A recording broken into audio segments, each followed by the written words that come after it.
Hola, hola, ya comenzamos. Bien, para los que no estuvieron en la clase Zoom, le voy a hacer este pequeño video y lo voy a subir. No va a demorar mucho, así que no hay problema, chicos. Esto, como sale acá, en el título dice lenguaje poético. ¿Ya? Eso fue lo que estuvimos viendo en las que estuvieron con clase Zoom conmigo. Este video es un resumen para los que no estuvieron y obviamente un complemento para los que sí estuvieron.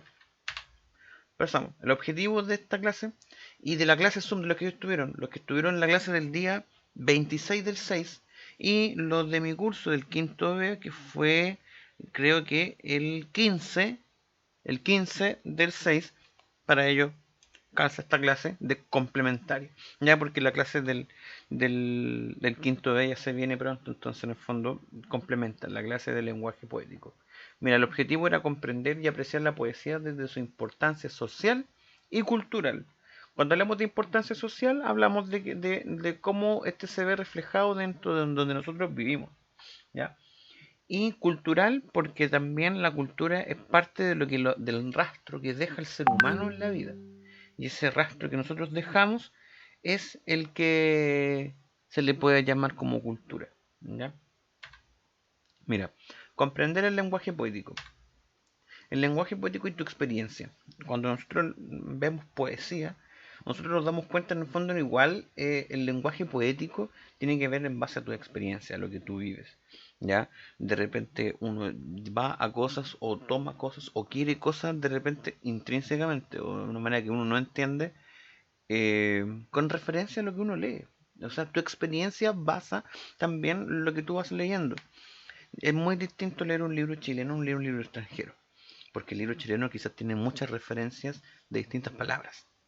Y esas referencias de repente a mí me hacen sentido y no en el extranjero. Por eso se basa mucho en la experiencia también como un elemento muy importante.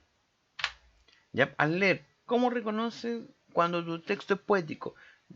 Hablamos de reconocer, primero está escrito en verso, ¿cierto? Hay estrofas. En algunos casos están estructurados que los versos tienen cantidades de sílabas contables. Imagínate, bastante complejo, entonces es muy fácil también de identificar cuando yo veo un texto que es poético. ¿Crees que podrías reconocer un poema al escucharlo? Por supuesto, hablamos de declamaciones, hablamos de la prosódica que yo utilizo o de la entonación que yo voy a utilizar al momento de leer poesía. Obviamente también hay elementos sonóricos, rítmicos, como también hay figuras literarias de carácter fonológico. ¿Cómo lo podría identificar? Escuchando rimas. Yo creo que una de las más fáciles que ustedes que saben, yo creo que ustedes son estas rimas que podemos encontrar. Son bastante rápidas.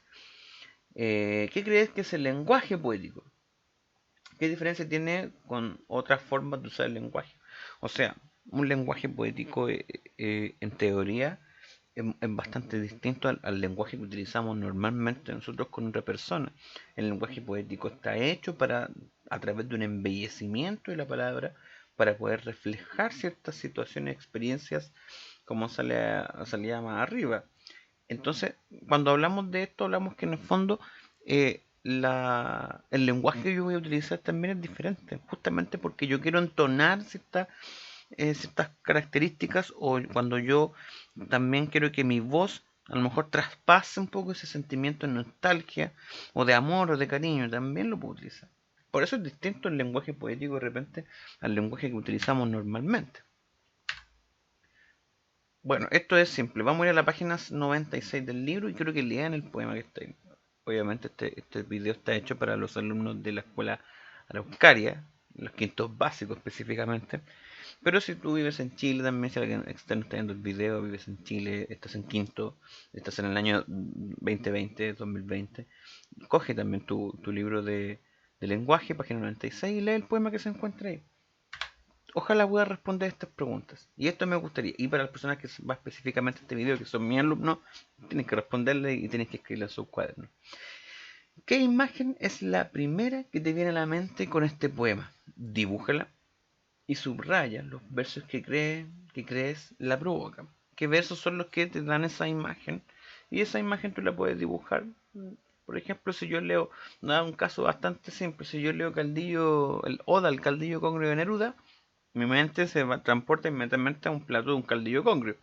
Y eso lo voy a dibujar como imagen. Y voy a buscar en el poema cuáles fueron las partes que a mí, ¡pum!, me trasladaron. O hay una parte donde dice que también describe el congrio, quizás también me puedo imaginar el mismo pescado. Mira, dice, en el poema se relaciona luz con alegría. ¿En qué se pueden parecer un elemento físico como la luz y una emoción como la alegría? Ya, esto también tienes que responderlo en base al poema de la página 96, pero a lo que quiero también yo abarcar es que en de ciertas ocasiones también hay ciertos elementos poéticos que se van entrelazando entre lo imaginario y lo concreto, ¿ya? En este caso hablamos de un elemento también que es totalmente común dentro de lo que nosotros podemos ver y lo vamos utilizando como a través de las emociones. ¿Ya? Todas estas preguntas quiero que estén en su cuaderno con su respuesta como corresponde. ¿Ya? Haz una lista de 4 elementos, acciones o sensaciones que en tu opinión se pueden relacionar con la alegría. Por ejemplo, el cantar. ¿Ya? Eso lo realizas tú en tu cuaderno y después lo vamos viendo. Mira, lenguaje poético se dirige a las emociones, al intelecto y a las creencias del lector.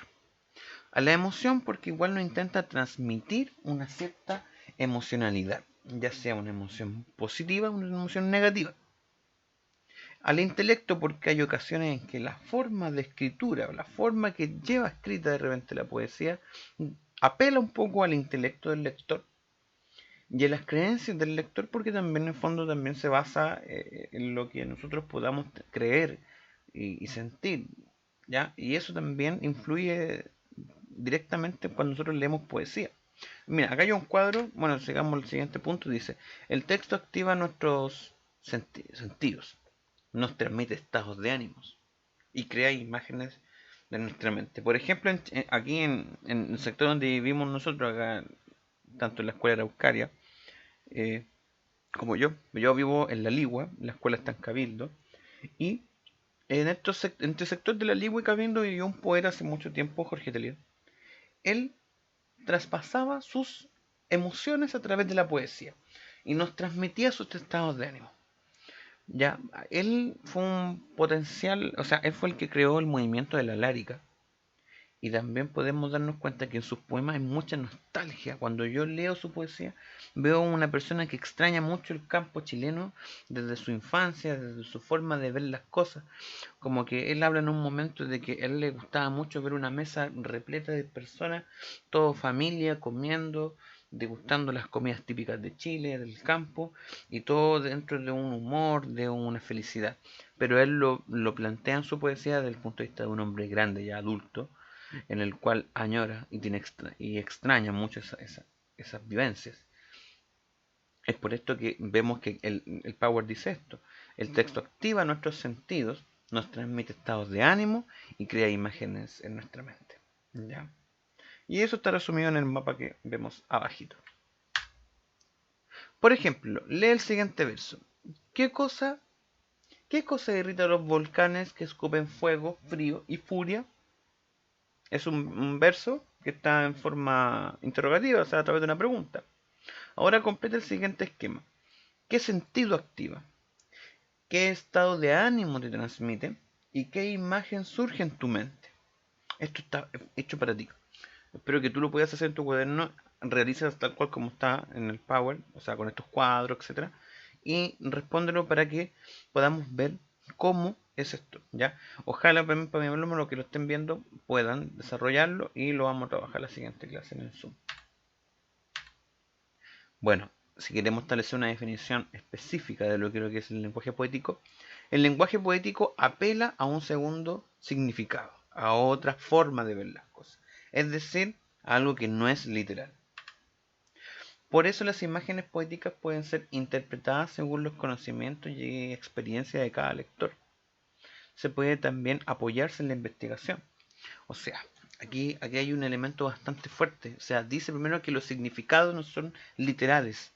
O sea, yo le puedo decir yo puedo escribir un poema que diga, oh pequeña mujer grande que caminas en las playas, tus cabellos son literales, tus cabellos son como verdaderos oleajes ondulados, los cuales resaltan la espuma que nace desde el agua del mar, etcétera. Yo puedo hablar de esa forma, como la poesía, y quizá me estoy refiriendo en un sentido, en un segundo significado, que no es literal, porque yo no digo que su pelo es como el mar, pero a lo mejor estoy tratando de decir que su cabello es ondulado, y es una referencia a un segundo significado. Por eso las imágenes poéticas pueden ser interpretadas según los conocimientos del lector, porque por ejemplo una persona que no tenga mucho conocimiento en el extranjero del Caldillo Congrio quizás no va a entender la referencia de Neruda. Pero la elocuencia de Neruda y la forma de escribir de Neruda hizo que el Caldillo fuese muy famoso. Eso también depende mucho del escritor. La interpretación, sin embargo, debe basarse en lo que dicen las palabras del texto. Hablamos de interpretación y de cómo yo percibo el poema. Cómo yo percibo el poema es algo personal prácticamente, pero la interpretación depende mucho de lo que yo estoy leyendo. Por eso debe basarse en lo que está escrito. Ya, y esto ha sido más que nada la cápsula del día de hoy. Esto está en referencia mucho, esto es un contenido muy simplificado y también muy acotado de lo que vimos en las clases de Zoom. Espero que les pueda servir para complementar lo que vimos en clase y puedan hacer esas mini tareas que les mandé a que ustedes lograrán hacer. Así que espero que estén bien. Los vamos a estar viendo en otro video más. Y este lo voy a estar subiendo inmediatamente cuando son las 11:51 de la mañana del 26 de junio del 2020. Así que nos estamos viendo. Y espero que cualquier duda o consulta me lo puedan o tanto escribir abajo en los comentarios o me lo pueden mandar, ustedes saben, por todos los medios de comunicación que ya les he dado. Así que, listo, nos estamos viendo. Muchas gracias. Adiós.